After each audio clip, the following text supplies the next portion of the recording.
So we've got our entire language being turned on its head by people who think that they deserve rights that nobody else gets. This is nuts. By the way, the screenshot, it's between Natalie and I discussing the trip to Virginia. I had gone to rescue Jamie, so I needed to make some more money for gas. I also had to change my brake pads. Rory Jeffson helped me with that.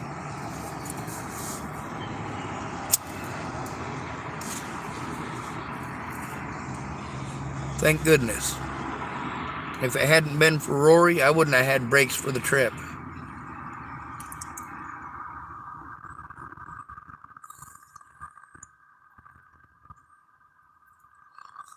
We live in a world where a man can't walk, especially if he's unattractive, without being treated like he's some sort of a pervert.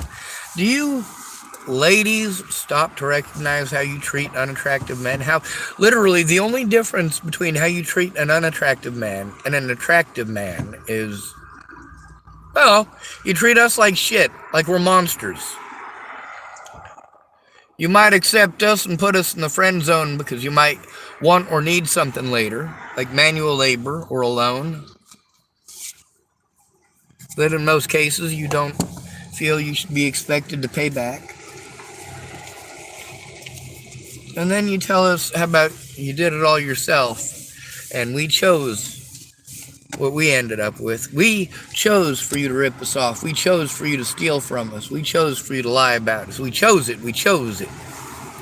Somehow, magically, it's always the man's fault. He must have chosen it. That is victim shaming and blaming at its finest. Well, I'm capable of being an asshole too. I know how. The fact that I tried to do so peacefully, tried to do so the right way, tried going to my friends and family, tried asking my predators to stop, tried going to lawyers, tried going to the cops. None of it mattered though.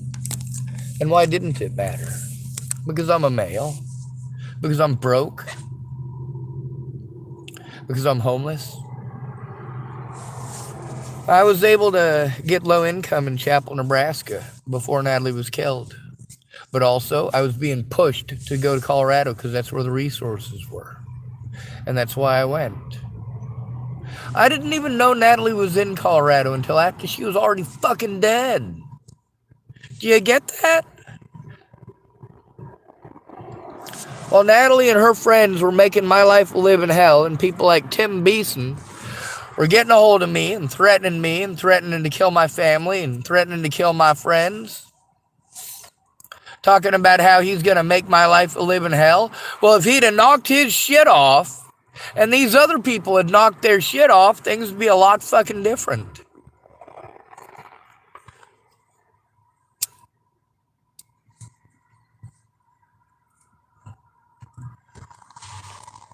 Do you ladies take a look at the men that you victimized? How horribly you treat the men who are not physically attractive. The men who are not dominant assholes. And then you date exclusively dominant assholes. And then you treat all men like shit because you chose to date assholes. I'm going to tell you, 100% of the time, when a woman is dating someone, it is her choice. 100% of the time. If you date only assholes and you complain about only dating assholes, about how every person you date is an asshole, maybe you're the fucking problem. It's not that you're a magnet for assholes. It's that you throw yourself at assholes like a $2 hooker. And it's men's fault. Men are being misogynistic if they say it how it is. They're mansplaining. No, they're explaining to fucking idiots.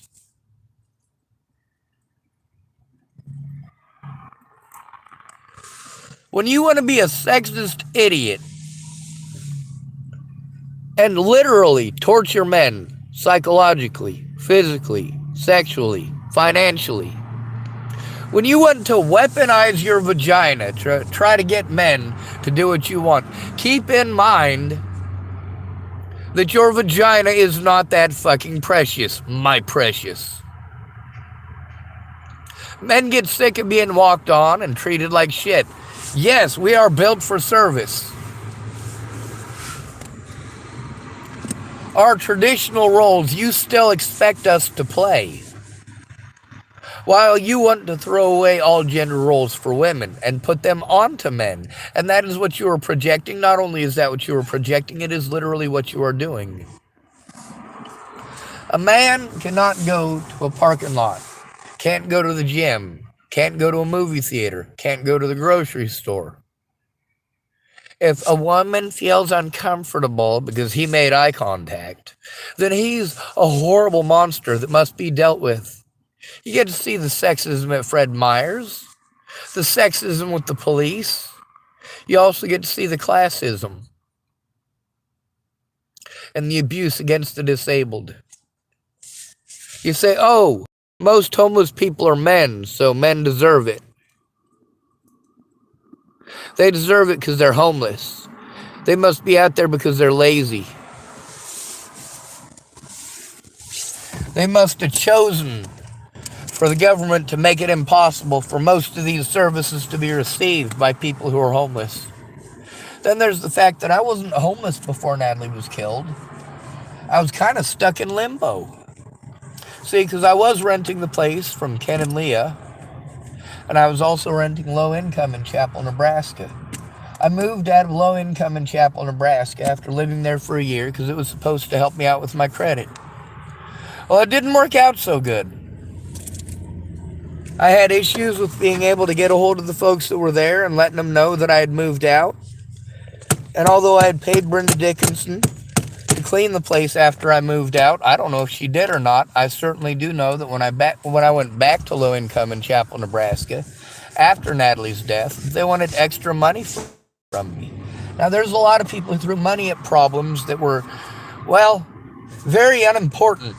See, all of this could have been hashed out by people coming forward and telling the truth to the cops from the start, instead of being shitty people to me and pretending they didn't know nothing. Well, I caught you. Playing stupid for years, not caring how much I was harmed, and still am. Every single one of my friends showed me they were never a friend. Throwing money at somebody and a problem where they need your voice, they need you to speak up for them. They're not allowed rights that you take for granted every day. And every woman takes advantage of this every single day here in the United States. The bias. We don't hear women complaining about how they're not being treated equally to men because they're not having to work more hours. We don't hear them complaining that they're not being treated equally to men because we're making them pay. Pay for your own meal. Matter of fact, pay for mine. How about you approach me if you want to go out on a date? You're not going to do that? That's not what women do? Well, I've seen plenty of women do that. Except, really, I've actually never seen a woman ask a man out on a date. It's never been asking out on a date. It's always been shameless flirting. Now, one way to explain shameless flirting is when she starts playing with her hair and doing funny stuff with her legs and smiling a lot and doing this with her head. Yeah. You find an attractive man, you change into a different person immediately. You dress to get stared at. You didn't do it for you. You did it for attention for you, and a particular type of attention. Now, when you dress for that particular type of attention, here's the thing. People are going to look. I've been to the gym. I also was younger and had a hell of a six-pack. And when I walked down the street with my shirt off, most women didn't notice I had eyeballs. Too busy staring at my abdomen. You go, but you're so ugly. Yeah, I'm a double bagger. You put one over my face because I'm so ugly, and another over her face so that she doesn't have to see me in case my bag falls off. Yeah, I've heard all the ugly jokes in the world. I've been told I'm ugly by plenty enough people. I fully get that while women walk up to Josh Martindale and volunteer how attractive he is, and sometimes shamelessly ask for sex, even if he says he's got a girlfriend, Sean Jefferson and Josh Martindale, women will still approach them and hit on them shamelessly. And this is okay. A man can't say hello without being treated like he's a pervert if he's ugly, but you can shamelessly throw yourself at somebody like a $2 hooker, not caring if it makes them uncomfortable. He told you he's got a wife. He told you he's got a girlfriend. And still you are shameless and relentless. Not okay.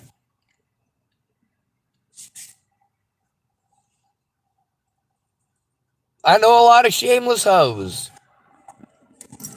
What gets them called shameless hoes? Is it the fact that they like sex? No. You're allowed to like sex. You're humans and procreation is important. What makes them shameless is the hatred towards men and, of course, the projection that men are sexual creatures and only sexual creatures and only think about sex. These women use men for penis because these women get horny. But a man doesn't even have to be horny. If she doesn't get what she wants out of him, she'll just pretend it was because she wouldn't give him a BJ. Then all of a sudden he's a bad guy. It's unsafe to have female friends. And I mean that. It is unsafe to go to the gym. Well, most of the men that I know who go to the gym, they'll sometimes wear a tank top. Sometimes they'll go shirtless, depending on the gym, depending on the rules, and depending on where they're at. It is not uncommon to be in a gym full of men where they're not wearing shirts.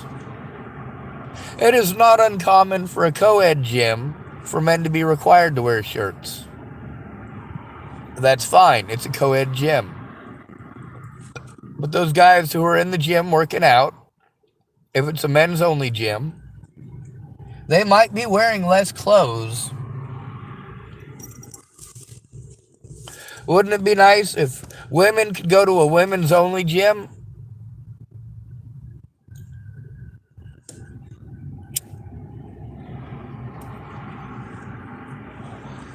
Where they're not required to wear a bra or anything else that might be unwieldy or uncomfortable?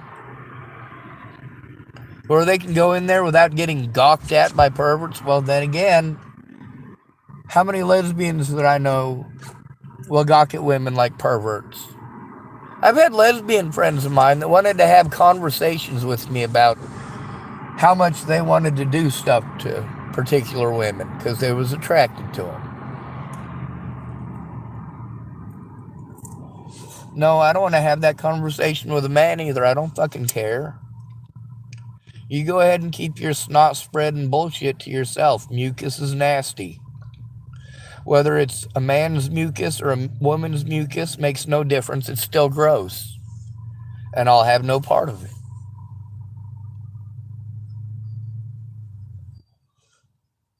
There was a woman who tried being a man for a year. Ultimately, she had her body committed to the earth. Isn't it amazing how we have to be afraid of being honest? We have to be afraid of the word suicide because it'll get us treated like we're monsters for even saying it, for even mentioning it.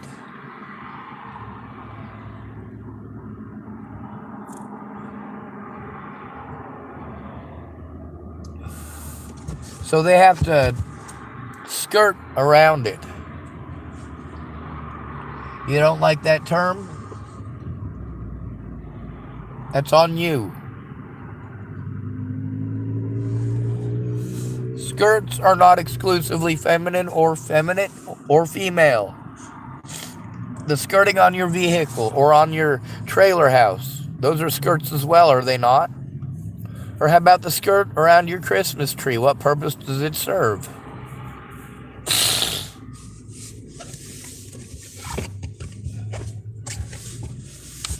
There needs to be a place where men can go and have eyeballs. Most of the competition and the bullshit that I see with men is over women who are pretending that they're interested in a man because they want something. Or they're with a possessive man, but they still want to have some sort of friendship or intelligent conversation. There's a lot of women that I knew that were married that refused to do what their husband said. Matter of fact, if their husband said not to do something, it's the first thing they're going to do. Well, how dare a man tell a woman what to do? Well, how many women do we have telling us what to do? And what happens if we don't do what they want right when they want it?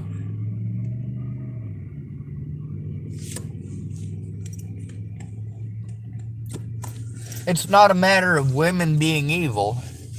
It's a matter of them being taught differently. Of women being taught that sexism is okay if you're a woman. That every man is guilty and every woman is a victim. This is oppression against men. If you're only going to date the top 5 or 10% of men, those are the only ones any of you are interested in. Some of you will eventually get lonely and to the point that you're suicidal yourself because you're alone. And you might somebody. And you might be glad that somebody is willing to touch you. And I'm not talking about sexually. Not all physical intimacy is sex. That's why dogs are so great. No expectations. If you have a bad day, fuck it, they still love you tomorrow.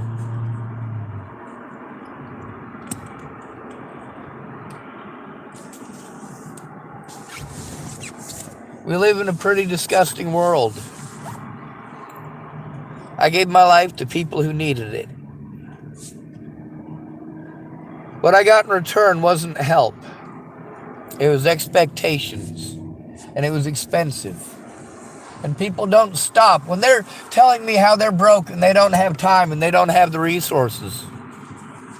Well, they certainly make the time and the resources when they're pissed off at me because I told the truth. It's not that I didn't try to get help, like the police said. It's that nobody fucking cared.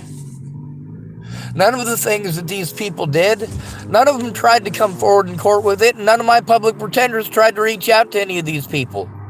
None of the police and none of the investigators that were supposed to do something ever made any goddamn effort. And nobody fucking cared. You allowed my predators to destroy evidence. You helped them to get away. You helped other victims of Waylon Lolatai to get their body cameras. But with me, you ignored me.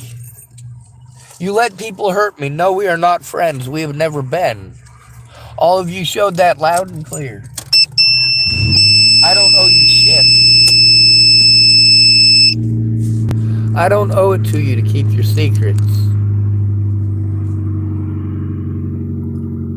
And I'm not going to. A man can't even look a woman's direction. If she looks at him and he notices that somebody's staring at him out of his peripherals, he's wondering why somebody's staring at him. He's gonna make eye contact. That doesn't make him evil. Meanwhile, the Dual County Sheriff's Department should never, ever have gotten involved in any of the situations after I first tried to turn them in. The Nebraska State Patrol should have done their job playing fucking retarded. And the difference between them playing retarded and doing their jobs came down to whether or not there was even one son of a bitch I knew who wasn't a heartless fucking coward. Anything that you told me that was untrue, well, you better find a way to fucking back it up real quick. I backed my shit up. But I had zero fucking actual help when Natalie disappeared. I had zero actual help before Natalie disappeared. When it came to stopping the violence, zero help. When it came to stopping the threats and the harassment and the stalking, zero help. It was people talking over me, treating in exactly the way that you, our great American society, treat male victims. It's even worse when your victims are male and homeless. It's even worse when they are disabled. You just assume the worst and you harm us for it. When we are victimized, you tell us it's our fault for being there. That's right. You try telling a woman that? You say, oh, it's your fault that you got raped because you were there? Because that's certainly what we get treated with. You were assaulted because you were there. If you hadn't been there, you wouldn't have been assaulted. Therefore, it's your fault. You shouldn't have been there. You shouldn't have been there. That's what we as men get. That's how we are treated. When somebody else is victimized in our general vicinity, it is assumed that we as men are supposed to do something about it. Then we're told not to be chivalrous because that's sexist towards women. And then, when we don't do those things, we're bitched at again because chivalry is dead. You complain that American men don't open the door for you. Do you let them? And why expect that? Why complaining about something that you won't let them do is such a big thing is really beyond me. It's insanity. It's fucking ludicrous.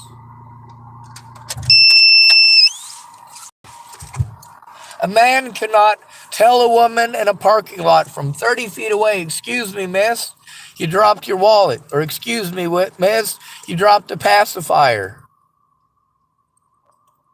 Matter of fact, when I was in the Hood River, there was a lady who freaked out at me about something she'd dropped.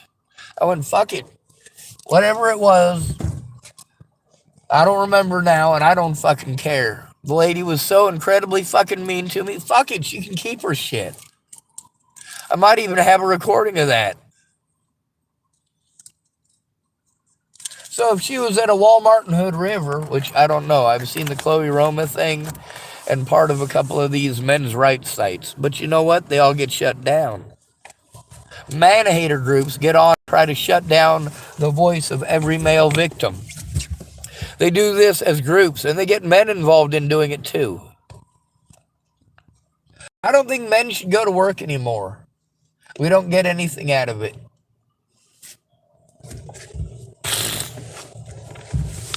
I think until women ask for real equality, we should stop doing anything. We should stop fixing their things. We should stop building things for them. We should stop paying their bills. We should stop buying them expensive things.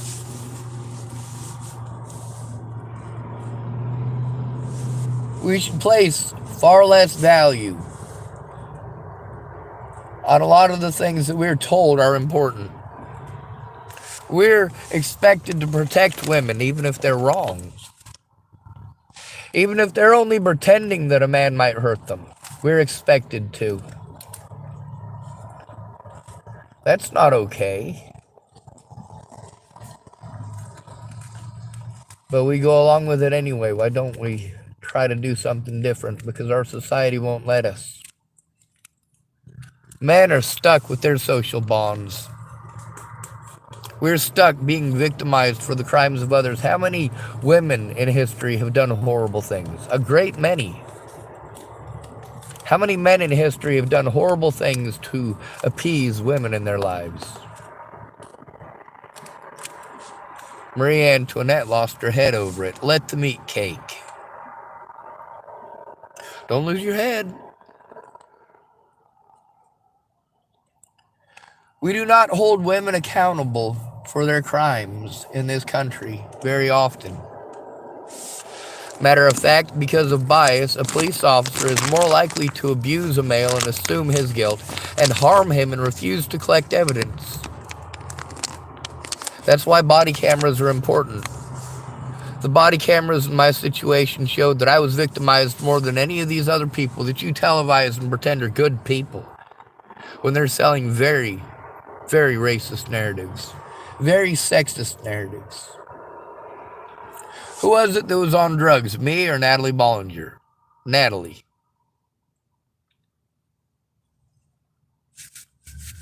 Who was it that was slandering who? It was Natalie slandering me, not the other way around.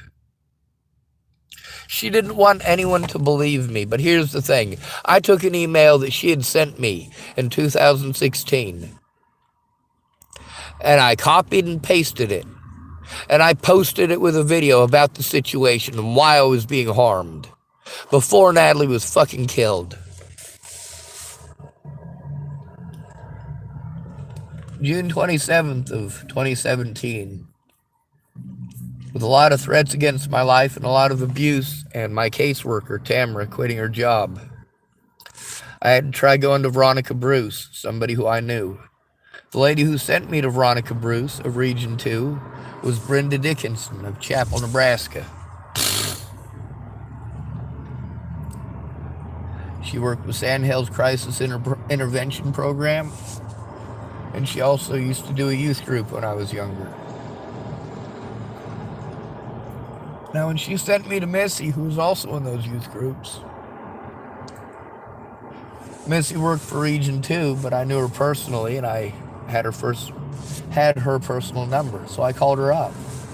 But she was drunk, and she was painting a room, and she was pretty fucked up, and she was pretty mean. Okay, she was really mean. Yelling at me and screaming at me and telling me that she's doing me some grand favor by listening to me, but she wasn't listening. She was talking over me. And she was too drunk to remember anything I was saying anyway. When I realized it was a bad idea and I said something, that's when she really started throwing a tantrum.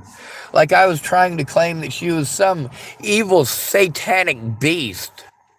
Because I didn't want to argue with her while she was drunk. I needed real help. And her being drunk and being like that is not real help. By this point, I'd already been taking abuse for 6 months. Tim Beeson had been harassing me and threatening my life since, I want to say, March of 2017. And the calls started well before that. They started, I want to say, ended December of 2016, early January 2017. These people drove me fucking nuts. And I screamed out for help. And instead of people helping me, they called me in on suicide watch. Do you ever stop to find out why people want their lives to end?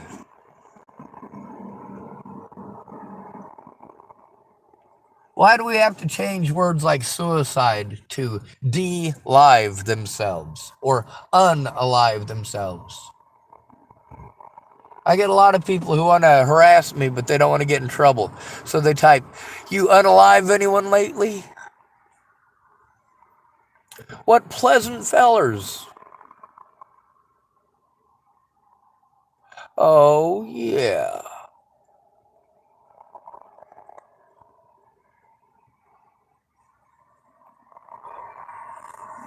Now, how many people have I killed in my lifetime? A grand total of, let me think, this is a pretty big number. 0! 0 fucking people. How many people have I raped? 0. How many people have I molested? 0. How many times have I been charged with child abuse, child neglect, child endangerment? It has never happened.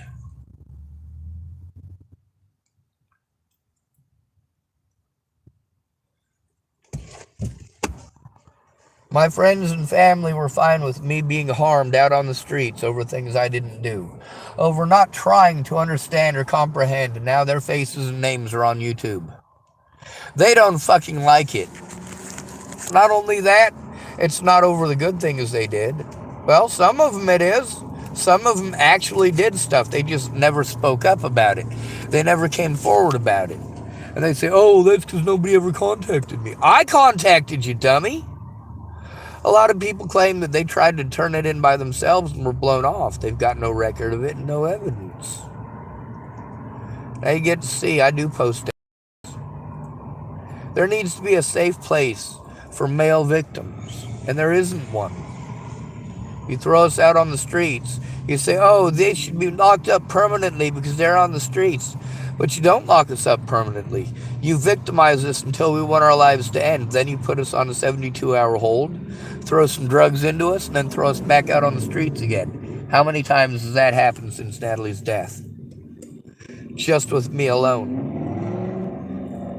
How many times have I been injected with Haldol? With the horrible effects of that.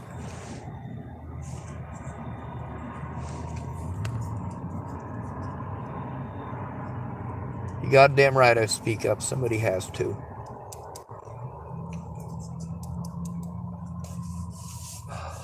I got to get a hold of the Bozeman Deaconess Hospital and a lot of other hospitals. I got to make the calls. I have to be able to record the fact that I made the calls and made the efforts.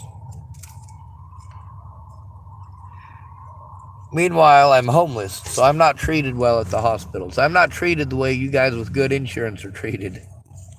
You guys, it's like walking into the Taj fucking Mahal. You got a cold, they'll spend 4 hours treating you.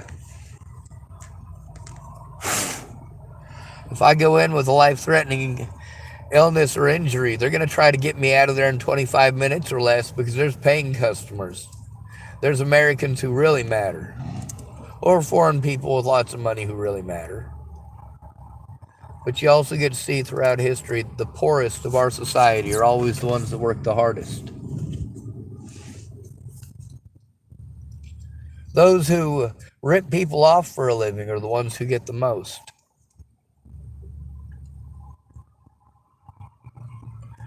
The ones who are the most manipulative, the most twisted, the ones with the least morality. There's a lot of people at the very beginning who spoke up about how I'd never hurt anybody like that. I would certainly never kill anybody. But then that was it. They didn't stop to recognize that in over a year of abuse before Natalie was killed, nobody spoke up, and that was the problem. Nobody went with me. I was blown off. I was expected to do things I was incapable of. And that was one of the major points that allowed my predators to get away. By the time I was able to learn how to take the screenshots, it was already too late. Natalie was already dead, and people were already threatening to kill my friends and family on a much, much larger scale. The harassment and the threats and the intimidation and the assaults that had pushed me to be suicidal to begin with were ramped up incredibly, and the only thing I could do is hope that they would put Ted Bollinger away before he kills somebody else. Now, was I wrong about him killing his daughter? Only partially. It wasn't her father raping her that made her suicidal. It's how her mother treated her when she went to her mother. It was how her sister treated her when she went to her sister. Nobody cared how she was harmed until me.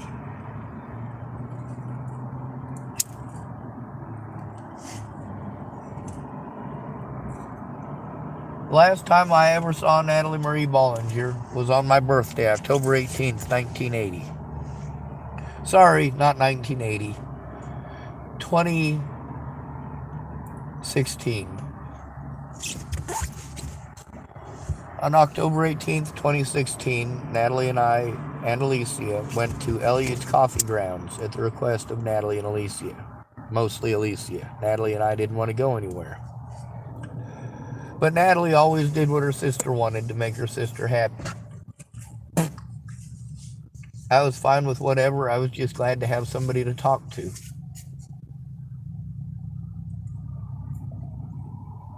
Once I hurt my back and was no longer useful, people stopped pretending like I mattered.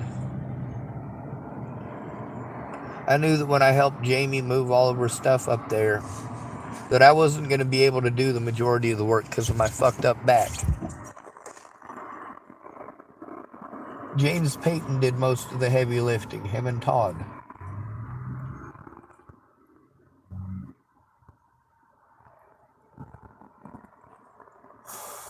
That would be Todd Rust of Chapel, Nebraska.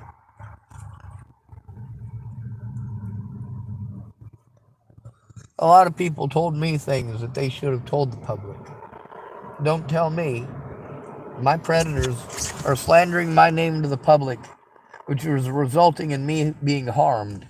If you're a friend, you need to speak up now and actually be a friend.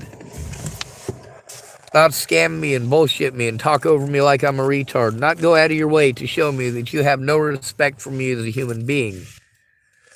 Don't call me friend after that, because you're not. Men need a safe place where they can go to the gym. Most of the guys that I know who go to the gym, they wear appropriate attire. Some of their clothing is baggy, but not excessively baggy because it might get stuck in the machinery. But it's also not skin tight. When you wear a skin tight outfit to a co-ed gym, whether you're a man or a woman, you're going to get fucking looked at. Probably for different reasons. I know a lot of guys who have complained about, you know what, dude? I go to the gym to work out, to make sure that I'm healthy. And there's a bunch of women in there in their underwear. And yes, that is distracting.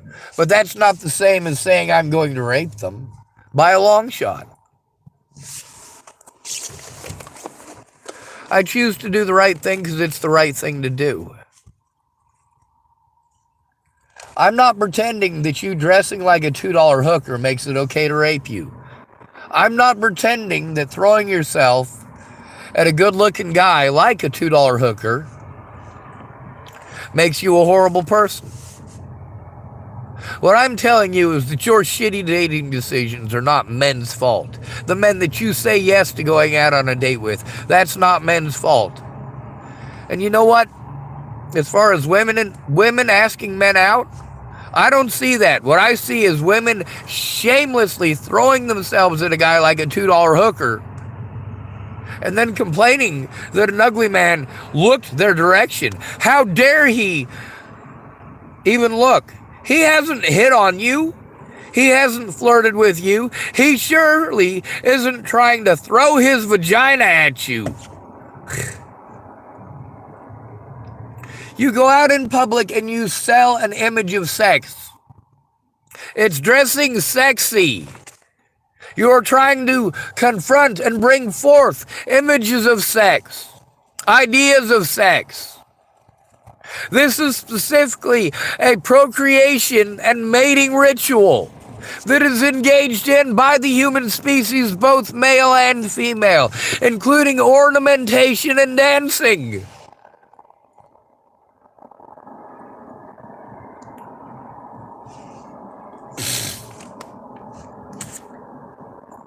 Now, one thing that has been shown, dolphins literally commit rape. Both male and female dolphins will do this.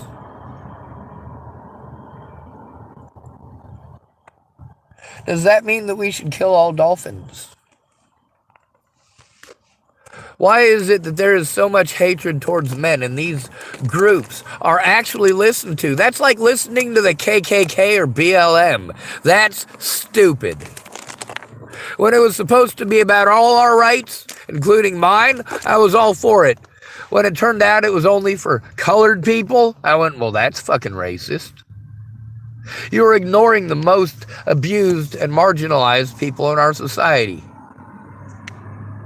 The disabled, the homeless, and men.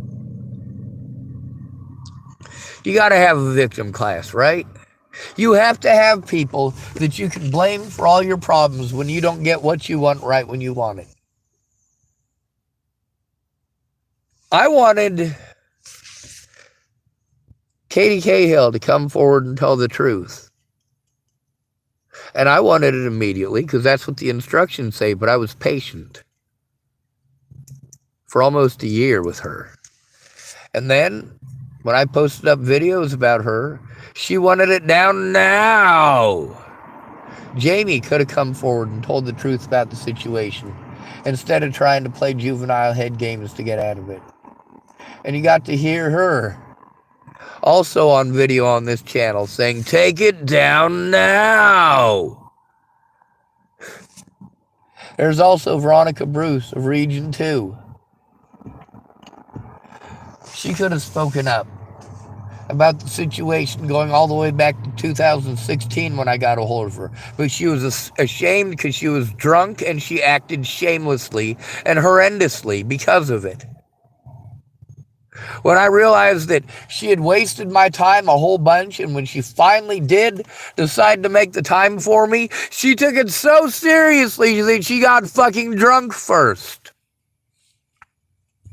Just like Kayla Trujillo did in December of 2016.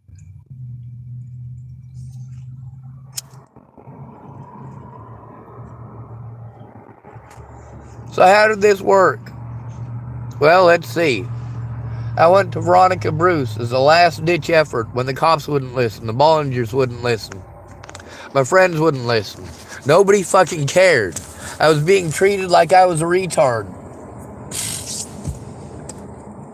So on the 27th, when Missy blew me off, on the 28th and 29th, Tim Beeson continued to harass me. The 30th as well.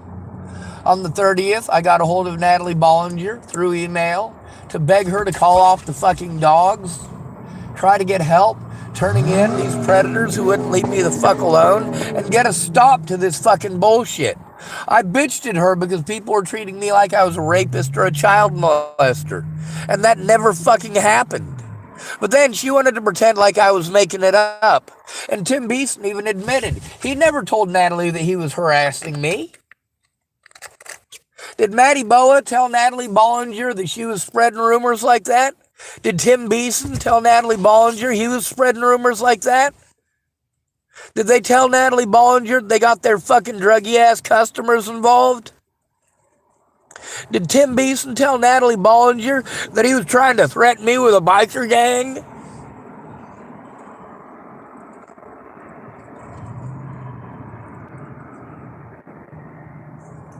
You see how we are supposed to drop every part of our life for a woman at a moment's notice.